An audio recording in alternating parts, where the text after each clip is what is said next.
Good morning, students. In today's class, we are going to discuss about the very basic steps involved in software engineering.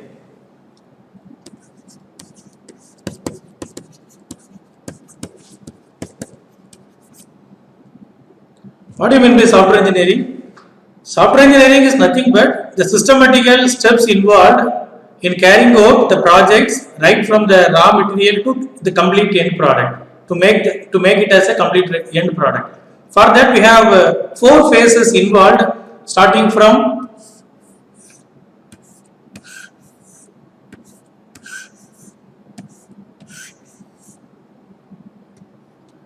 the normal actual steps involved in every software company is these four steps. The first one is called as analysis phase. Second one is design.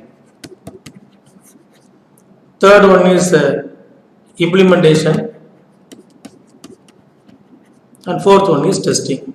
Students should have a clear idea that we have only four phases available in software engineering, and after that technological revolution takes place, we have moved on to various software engineering life cycle models like waterfall model, spiral model, win-win spiral model, right? Prototyping model, incremental model, like that. The very basic steps, if you clear with these four stages of software engineering activity, you may be thorough with the normal routine task involved in the software company. Now first we will discuss one by one. Then what do you mean by analysis phase? The first phase is what is called analysis phase, where the designated people involved in the company who is called as system analyst. It's called as system analyst or program analyst. If any of your relative working in software company, you come across the designation like a system analyst, means you should have the clear-cut idea that he is working in analysis phase of software company, right? In that analysis phase, the designated people is system analyst, right? Who is the person, that is the customer or client, or we can say client. Little bit difference between customer and client. Customer is nothing but repeated customers are called client. Do you have any idea between customer and client? Once if I am just initially or first time I am approaching any company, I may be called as customer. If I am well versed or okay with the product developed by the company, I repeatedly go to that same company, isn't it? If you are going for purchasing any dresses in a textile shop, you are buying. If you are okay with that particular dress, you keep on going to the same shop, isn't it? Like that. And repeated customers are called clients. You should have that idea. The customer who is having a problem domain, who is going to approach the company, in the designated people who is called as system analyst, who is going to meet the person called as system analyst or program analyst. Customer or client is nothing but the person, so he may be a company person or he may be a non-company person, right? Like say for example, I am running a paper industry in nearby Tirunelveli rural area, Alambalam, right? I want to automate my company. Then what else I need to do? I want to approach a software company. And so many software companies are there like CTS, Accenture, Covansys, Wipro, Infosys, like that. In any company you are going to approach. First and the very first step, I need to meet the person is called the system analyst. The system analyst is the person who is going to work in the analysis phase. The client is going to meet the program analyst. The conversation takes place between the customer as well as the analyst. Then what type of conversation takes place? I am new to the company. I am having certain thing. In my paper industry, I want to automate my software. So also people are working in my concern. Right? My time of running the company is from 9 to 5. Like that, the routine work is there. Then what else I need to do is, I want to automate my company. Then conversation takes place between the customer as well as the analyst. Then what is the role and responsibility of the program analyst is, he needs to gather all the information stated by the customer. That is myself. I am the customer. A system analyst is going to gather the information. What type of information? That is nothing but the problem domain, identification of the problem domain. And the next term is what is called requirement. Very, very important term. You might come across many times if you are going to work in a company. Requirement. The requirements I have to state, and based on my requirement, the system analyst have to gather all the requirements stated by myself. And what are the various types of requirements available? Right? One is what is called functional requirement. Functional, and second one is called non-functional requirement. Okay, then third one is what is called domain requirement. Now we will see what it means by functional requirement. Students should have, it is a very clear view of overall aspect of software company. I am elaborately taking into account all the facts involved in the company, right? Then what do you mean by functional requirement? What is a little bit difference between functional requirement and non-functional requirement? Can any one of you come across this term? What do you mean by functional? Say for example, in ATM machine, what do you expect from ATM machine? Using the real-time example of automatic teller machine, we can easily classify functional and non-functional requirement. What do you expect from ATM machine? Do you require any water from ATM machine or paper from ATM machine? No. What else we require? We require money from ATM machine, right? The very basic thing you expect from any system is what is called functional requirement. Very basic step is in the sense that we require money from ATM machine. First of all, we are going for inserting our ATM card. After inserting my ATM card, it has to ask what type of account it is, right? After that, enter your PIN, and after that, amount, what type, how much amount you want to withdraw, and finally you are going for withdrawing an amount, isn't it? So these are all the basic things I expect from the ATM machine. So this basic requirement is what is called functional requirement. Can you clear now? Do you understand the concept? So functional requirement, you can take anything, right? I have already taken the class for ME, SQA, software quality assurance. In that class itself, one problem I have to give to the students. The students will clearly classify what are the various functional requirements available, what are the non-functional requirements available, and what are the domain requirements available. Like that, they have to classify, right? Then after that, what do you mean by non-functional requirement? Then non-functional requirement in the sense that non-functional requirement means certain things which are essential, but it is not supposed to be a certain things we expect from ATM machine which are not mandatory. That is all considered to be called as non-functional requirement. Then what is that non-functional requirement? Can you know this? What type of non-functional requirement exists in a ATM machine?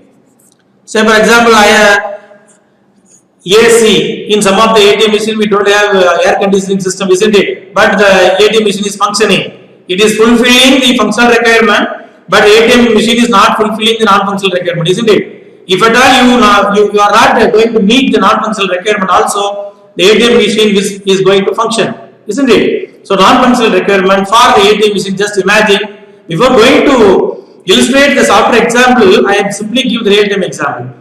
Air conditioning system is one kind of non-functional requirement. The clear visibility and reliability of the machine is also considered to be the non-functional requirement.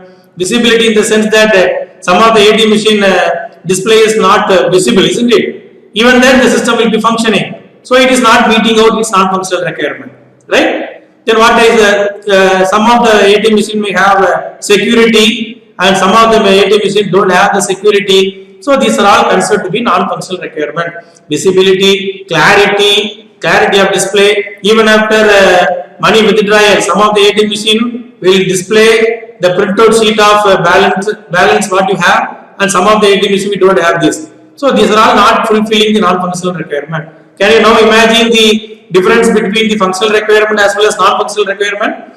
Right? Then what do you mean by the third one, domain requirement?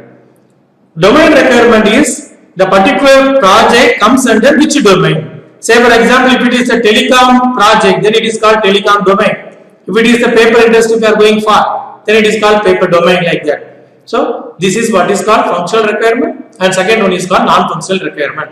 This requirement should be clearly classified by the system analyst after gathering requirement from the customer. I already said the repeated customers are there. And most of the things we have to keep in our mind that customer may not have the detailed technical knowledge, isn't it? The knowledge, technical knowledge is expected from the software persons, but it is not lagging with the client, isn't it? We have to expressly state all our requirement in a decent manner, whether the client has to accept all these things. That is the first thing. After having gathered the requirement, what else he needs to do in analysis phase? The input is what is called, the client or customer is coming. The output of the analysis phase is what? And before going to see the design phase, we should have what is the outcome or deliverable of the analysis phase. That we have to understand. The outcome or deliverable of the analysis phase is what is called SRS. Companies to companies, the name is different. In some companies, they name it as software requirement specification.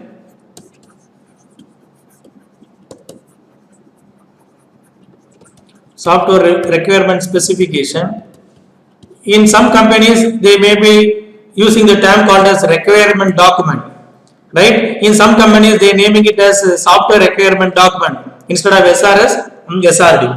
So you keep in your mind that it's a common term, software requirement specification used by all the company. So SRS is the deliverable of the analysis phase, whereas it is the dependency for the design phase. Can you understand the difference between dependency and the deliverable? The input required for the design phase is the dependency of the design phase, and output coming from the analysis phase is what is called the deliverable of the analysis phase. So SRS is the deliverable of analysis phase, and it is the dependency for the design phase, right? So after clearly explained all the document written by the software system analyst, then it is what is called the software requirement specification. We straight away keep the SRS, send the SRS to design phase? No. Here, what are the things the analyst has written inside the SRS has to subject to review, has to subject to audit, has to subject to inspection before proceeding to the next stage. What else we need to do? A team of people, say for example, you are after completing the course, before in the final year you are going for doing a project, right? So many reviews are there, review 1, review 2, 0, review like that. What is that? In stage wise you are going for presenting your completion report to the expert people, like that. Before proceeding these SRS to the design phase, a team of people will sit together and go through the document. The term it is what is called walkthrough. Simply we can say it is what is called walkthrough. Walkthrough is nothing but go through the document, not meaning that you are walking, you are just keeping the document and walking through the document. Simply walk through the technical term. You are covering all the aspects stated by the customer. You have to ensure, the team of people will ensure that these SRS meeting out all the expectations stated by the customers are not, right? Then after completing the SRS, it is what is called the deliverable of the analysis phase. Now we are proceeding to the next stage is what is called design phase. The design activity is going to begin. What do you mean by, what are the things we are going for designing? Designing is nothing but we are going for designing something. Then what you are going for designing? What is the deliverable? What is the dependency? That we have to discuss. In every phase we are going to discuss all these things. The deliverable SRS is the input for the design phase, and what is the output of the design phase, first thing. And who are the designated people involved in the design phase? The designated person working in the software company simply is what is called software design engineer. Design engineer. And some company may be called software architect. Can you heard that name?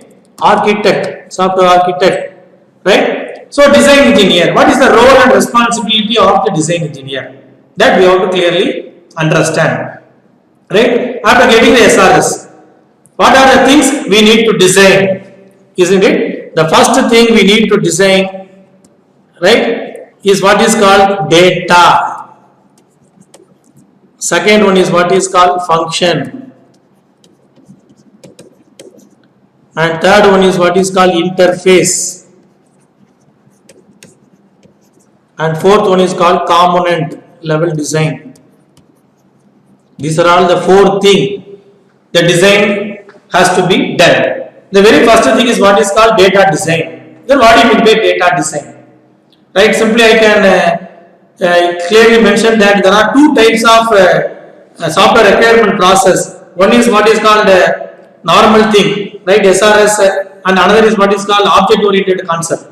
Right? In two ways we are going for designing. In four aspects we have to cover for designing. The very first thing is what is called data design. Second one is function design. Third one is interface. And fourth one is component. So what do you mean by data? Data design. We have to explain with certain real-time example. Suppose I want to automate my library. So automation of library. Then what are the various data you are going for covering? The design engineer has to look into what are the entities present or data present. What do you mean by entity? Entity is nothing but the fundamental things we expect from the company is what is called entity. As far as the library project is concerned, library management project is concerned, what are the data available? Student is a data or entity. Staff is a data or entity.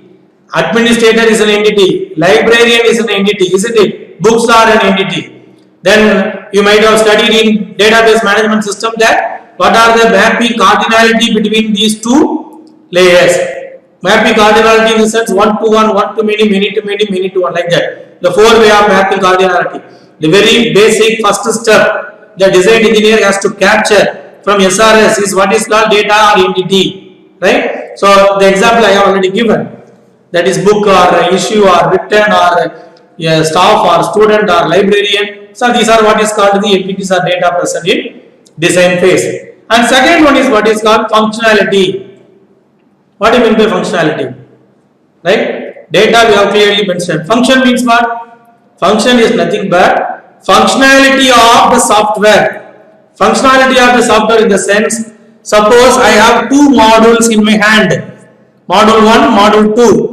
Right? How the data is being transferred from one module to another module. The transfer of data between one module to another module is supposed to be called as functionality. After identification of the data, what or which force convert the data to transfer from one module to another module, then it is what is called the functional modeling. All these type of functional modeling we have to carry out.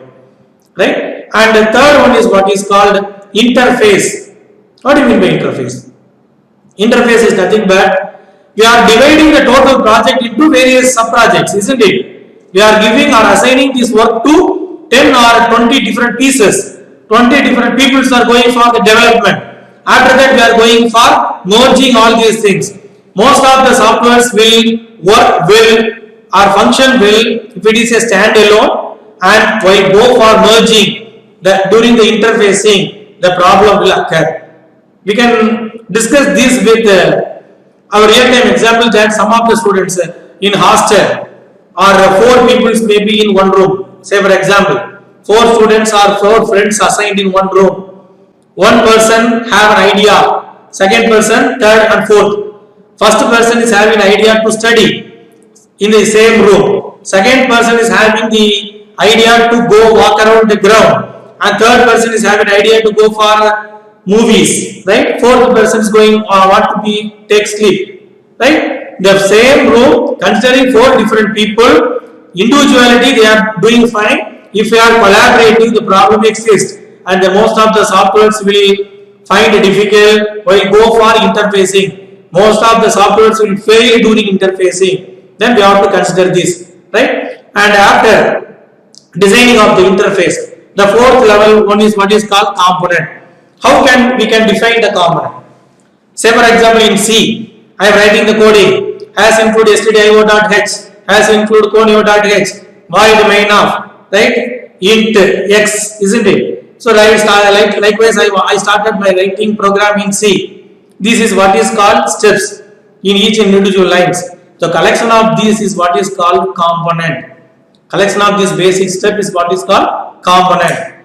Right. After that, the collection of all the components put together, we can say it is what is called modules. Collection of components are called as modules. After having developed the modules, we are going for interfacing all the modules together. So collection of modules are called as subsystem. Clear? So collection of subsystem is what is called the system. Narrow to broad, right? Collection of coding is what is called component. Collection of component is what is called module. Collection of module is what is called subsystem. Collection of system is what is called subsystem is what is called system. Collection of system is what is called the entire project, right? And the component level design also plays a vital role. 4 types of design has we have completed successfully, right? And after that, design process is over, right? Individual diagram responsible for each and individual data is we have to clearly mention. For data, we are mentioning it as what type of diagram is responsible? ERD. Can you studied in have you studied in database management system? DBMS, like ERD, entity relationship diagram. This diagram is responsible to cover all the data modeling related activity. And what about the second one is what is called functional modeling. What do you mean by functional modeling? Right? I already explained that how the data is being transferred from one model to another model. I have explained. This is what is called functionality behind the software. Right? The diagram responsible to carry out functional modeling is what is called DFD. DFD stands for data flow diagram.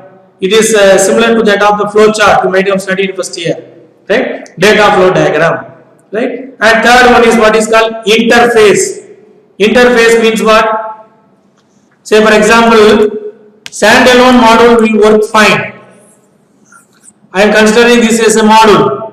Right? I am giving input to supply input to this module. Say for example, this one is a module. I am supplying input to this module. I have to understand how it is behaving for my input. Isn't it? Or how it is responding to my input. That is what is called the third one of interfacing design. Then it is what is called how we can make it as STD. The diagram responsible for the third one of behavioral analysis is what is called STD. State Transition Diagram. STD is meant for designing all the behavior modeling of a AD software, right? And considering the interface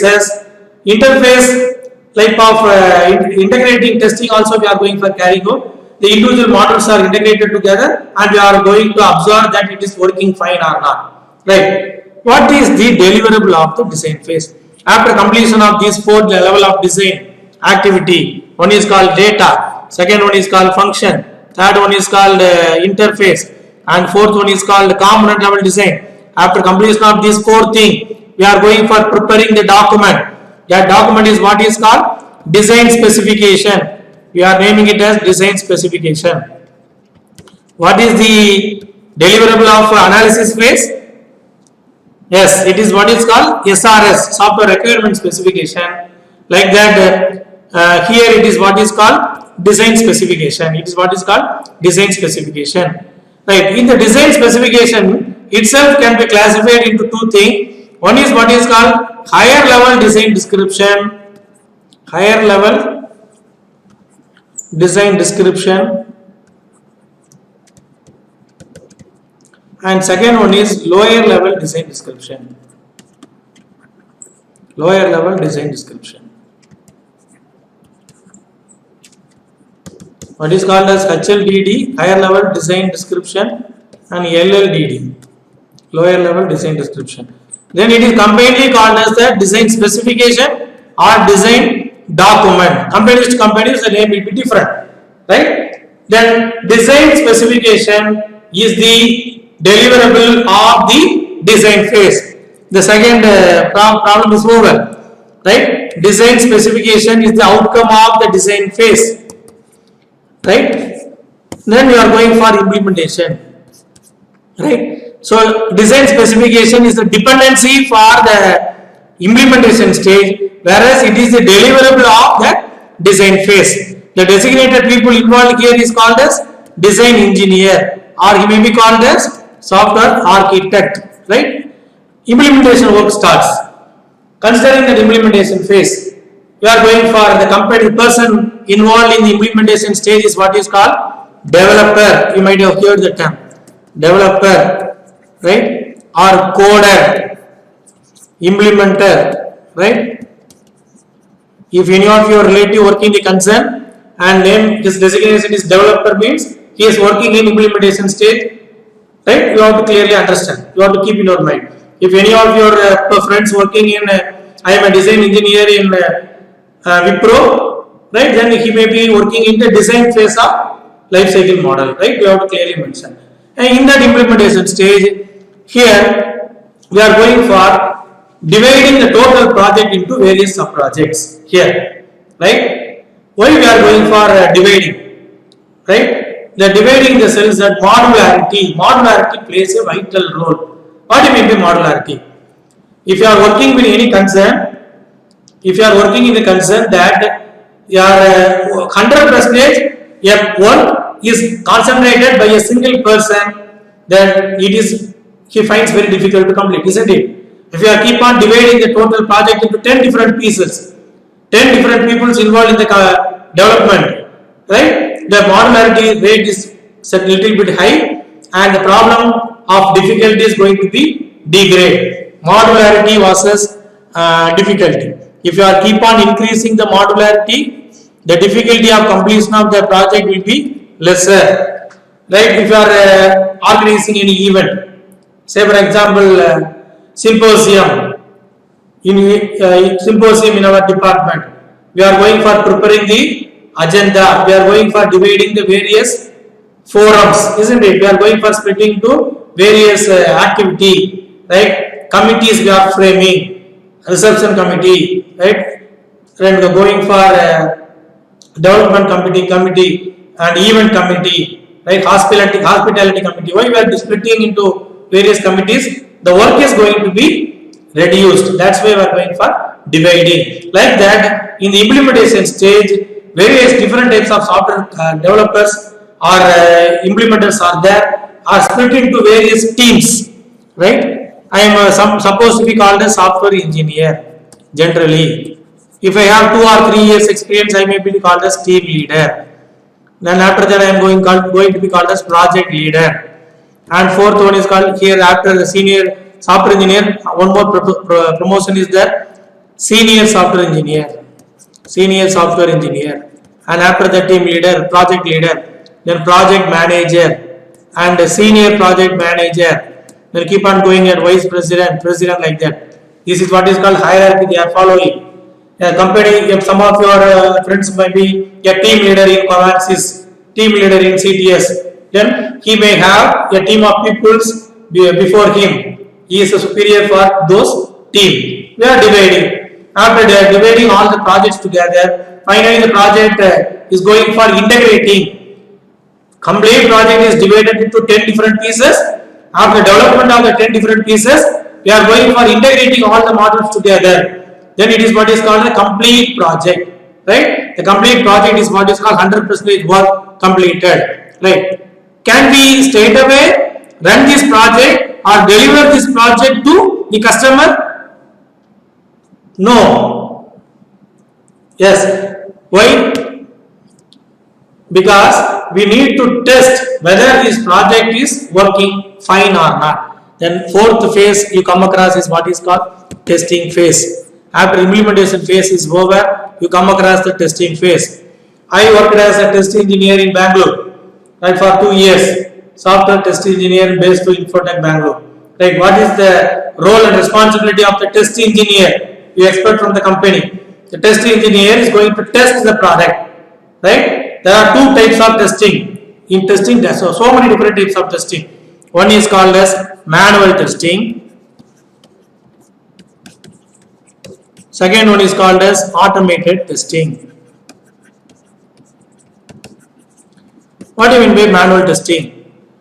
The person who is having less than 2 years of experience will be absorbed for manual type of testing in the company. Who is having more than 5 or 6 years experience in testing, he may be absorbed in automated testing. Manual testing is they are supplied with test cases. Right? You are supplied with test cases. Inside the test cases, we have the serial number. We have the name of the field or file you are testing, and bugs detected or not, like that we are, right? You have to find. The test engineer is supplied with the design, the implementation specification. He is having the specification in his hand. If I am a test engineer, I have the specification, I want to test the product. The very first thing the test engineer has to do is, say for example, in the desktop you are having a file, you are going for opening that file, isn't it? exe file. The very first step, the file is opened with login phase. Every project opened with login phase with username, password. What do you mean by username and password? Username and password means what? Authorized person only enter into the company's project. Then username and password. You are a test engineer. You need to test the very first file you are supplied with. You have to give your username. In that specification, you are seeing username is allowed with alphabets, numbers, digits, special characters like that. Then you are giving with your own data and your own password. Right? If it is working fine, the particular login phase is meeting all the expectations of the developer. Right?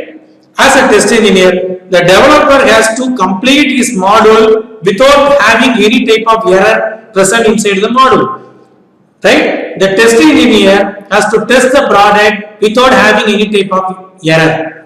Clear? Developer has to develop the product without having free from any error. The test engineer has to test and find any type of error present. He needs to test and find so many errors present in the module. How many errors he is finding? He is working fine. How many free from errors the developer is doing? He is doing fine. Inside the password side, what are the tests we need to carry out? Password should be like typed or displayed like asterisk, you know, isn't it? I am typing the password like Siva1901981, right? That Siva1981 should not be visible to the person who is sitting in front of us, right? Then it is called asterisk, whether it is asterisk is typed or not. Then this is the first type of error. Second, as a good test engineer, what else we need to do is, we need to open the notepad and we have to type the password Siva1901980, say for example. We have to copy it and paste it here, right? And we have to ensure if it is pasted, you come across error. The password section should be free from cut and copy and paste, right? In the specification, in your test case, you have to write that the login phase, I found that copy paste is working. It is found with one error. Clear? That type of testing is what is called manual type of testing. Then what do you mean by automated type of testing? Automated type of testing is nothing but so many number of automated test tools available. What is called Windrunner, Load Runner, Test Directive,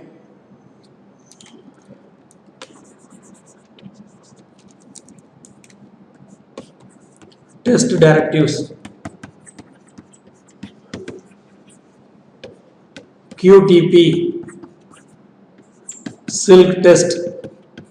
After you are working in a company, you come across, if you are working in the any software testing phase, in automated tools you are working, you come across these kind of automated tools available, right? Companies to companies, automated tools may be different. In some companies they are working with Windrunner. The load runner is meant for finding the load of the softwares, test directives, QTP, silk test, like that. So many automated tools available. What are the things you are recording?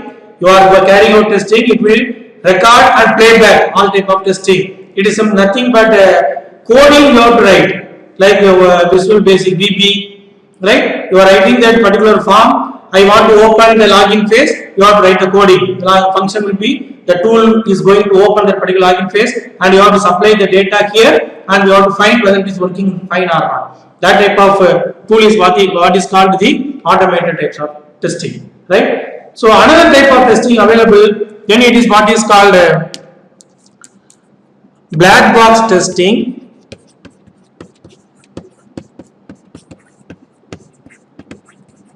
And the second one is called white box testing. What do you mean by black box testing and white box testing? If I keep anything inside the black box, it is visible to others or not? No. If I put a pen inside the black box, whether it is visible outside? No. Then it is called a black box. Then what do you mean the white box or glass box? Another way is called as glass box. If you keep anything pen inside a glass box, it is visible. Black box testing is nothing but we are going for testing only the functionality of the software. Functionality of the software in the sense that you are supplying the input and you are observing what type of output you are receiving. Simply like that. You are not going to concentrate on coding part. You are not going to check with the coding. You are not at all require coding. You are going to test only the functionality of the software, that is alone.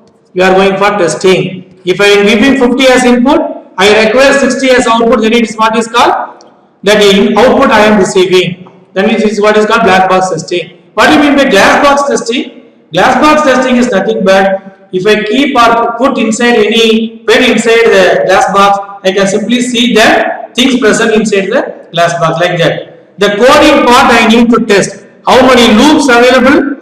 How many path available? That kind of testing I need to carry out. Then it is what is called white box testing, right? The white box testing, if you are working in a company inside the white box type of testing, then you are going to test all the branches, all the loops, all the paths with your own data as a test engineer. You have to test all the loops. Say for example, here it is a module available. Then you have to give your own data, x equal to 0. If x equal to 0, true, false, you have to give 1. If it is true, this path you have to test. If it is false, false data you have to give and you have to test this path, right? And all the branches, right? All the path, all the loop we have to test. That kind of testing is what is called white box testing. So black box testing is meant to test only the functionality of the software. White box or glass box is going to test the coding, otherwise called as structural testing. Structural testing. So testing engineer who is going to work with white box testing, he should have clear idea about the coding part. So the testing engineer who is working with black box testing, he need not know with the coding or coding part or the developing stage. So this is what is called the normal testing activities involved in the company. So what is the outcome of the testing phase? What is the outcome of the testing phase? The dependency for the testing phase implementation, runnable version of the software. What is the output of the testing phase? Test cases. Test cases is the output of the testing phase. The test engineer is the designated people. Test engineer, right? After finding the test case, the senior test engineer or test leader should collect all the test cases, right? And finally going for a finding, is there any bugs present inside the software? If at all any bugs present or errors present, then he needs to notify to the developer who develops the product. The person who is going for testing, the developer who is responsible for that kind of error, who is going for rectifying, after rectification, he needs to give his own data and test. That type of testing is what is called regression testing. Is what is called regression testing, or otherwise called as retesting. Otherwise called as retest or regression testing. Clear? So this is what is called the testing phase. This is what is called the normal 4 different phases of software engineering, right? Analysis phase, design phase, implementation phase, and testing phase. Can you now understand the concept? This is only the 4 basic. This is the traditional way of explaining the software process involved in the company, right? And if you are studying software engineering, you should know what do you mean by the term called as stakeholder. What do you mean by stakeholder? Stakeholder is nothing but it is the common term used. The person who is having the direct or indirect influence on the successful completion of the project is what is called stakeholder. The dear students, after completing the software engineering, if one person is asking, what do you mean by stakeholder? You have to tell the person who is having direct or indirect influence on the successful of the project is what is called stakeholder. He may be analyst, he may be tester, he may be developer, or he may be end user, he may be trade union representative, domain expert, all the general term commonly represented as stakeholder. Now we have clearly understood what you mean by client versus customer, static testing versus dynamic testing, then black box testing versus white box testing, then manual testing versus automated testing. These things we have to clearly distinguish. This is the elaborative explanation of the normal software engineering done by inside the software company. Can you understand the students? Right. Okay. In next class we elaborately state or study what is present inside the analysis phase, what is available with implementation, what is available with the design phase, all these things. Thank you, students.